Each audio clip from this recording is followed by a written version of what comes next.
Hello everyone, welcome back to my channel once again.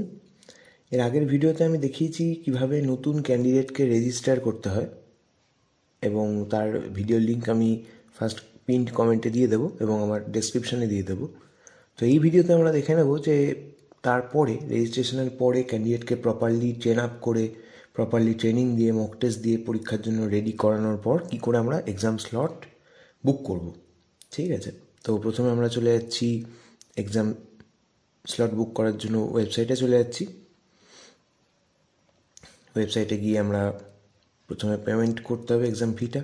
যে ইউআরএনটা আছে unique registration number, সেটা দিয়ে আমরা প্রসিড করছি।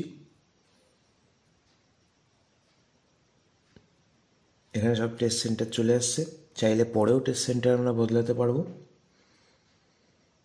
ফাইনাল বুক করার আগে। তো আগে পেমেন্টটা করে নেওয়া হচ্ছে, এখানে ডেবিট কার্ডের মাধ্যমে পেমেন্টটা হয়ে যাচ্ছে। 504 টাকা মতো মোটামুটি ফিজ লাগে। এখানে ফিজ ব্রেকআপ দেওয়া হয়েছে।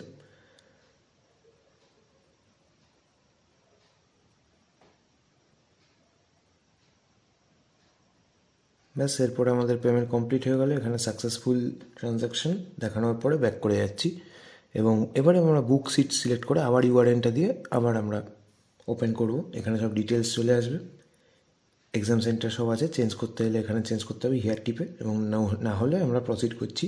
ডেট, অ্যাভেলেবেল ডেট আমরা দেখছি, এগুলো আনঅ্যাভেলেবেল। যেগুলো অ্যাভেলেবেল সেগুলো নিচে আমরা দেখতে পাচ্ছি, এগুলো অ্যাভেলেবেল। তো আমরা অ্যাভেলেবেল ডেট সিলেক্ট করে এবার টাইম স্লট সিলেক্ট করছি। যেগুলো বুক নাও অপশান আছে সেগুলো এখনও অ্যাভেলেবেল, তো সিলেক্ট করছি। হয়ে গেল। এবারে ডাউনলোড হল টিকিট করলে আমাদের এরকম হল টিকিট চলে আসবে, সেখানে সব ডিটেলস, এক্সাম সেন্টারের অ্যাড্রেস সব চলে আসবে। এবং পাস করার পর ক্যান্ডিডেট এরকম একটা পাস সার্টিফিকেট পাবে, যেটা দিয়ে আমরা পরবর্তীকালে তাকে রিক্রুট করতে পারবো, তার এজেন্সি কোড আমরা ফেলতে পারবো এবং তারপরে সে কাজ করতে শুরু করতে পারবে অ্যাপয়েন্টমেন্ট লেটার পেয়ে। তো এই হচ্ছে সিস্টেম। আশা করি আপনাদের ভিডিওটি ভালো লেগেছে এবং ফার্দার বিভিন্ন আপডেটের জন্য আমার চ্যানেলের সাথে জুড়ে থাকুন। ধন্যবাদ। Share this video and like my channel.